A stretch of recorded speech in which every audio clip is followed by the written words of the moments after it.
Sceptre monitors have gained popularity as reliable, budget-friendly display solutions that don't compromise on essential features.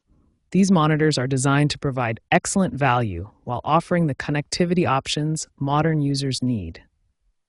Most Sceptre monitors come equipped with multiple HDMI inputs, typically ranging from 2 to 4 ports. This allows you to connect several devices simultaneously without constantly unplugging and reconnecting cables. Here we can see the back of a typical Sceptre monitor, showing the various connection ports.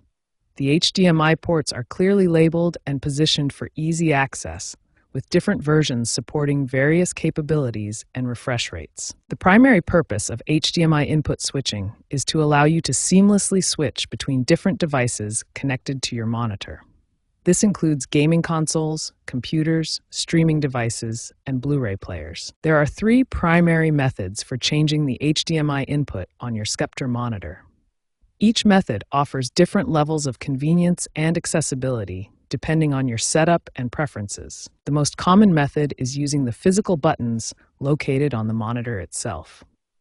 Here you can see the OSD button highlighted on the lower portion of a Sceptre monitor, which is typically used to access the input switching options. Port identification is made easier with clear labeling.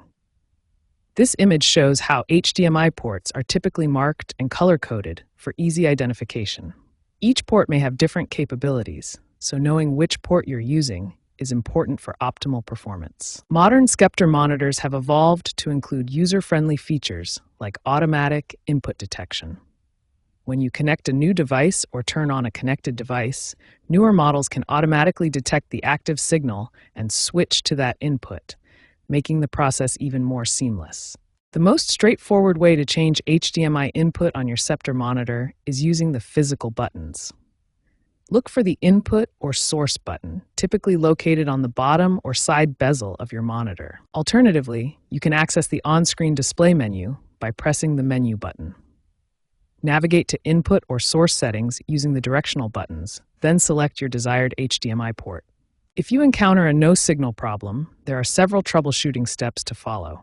First, verify your HDMI cable connections at both ends, ensuring they are firmly seated. For input switching delays, be patient and allow 3 to 5 seconds for signal detection.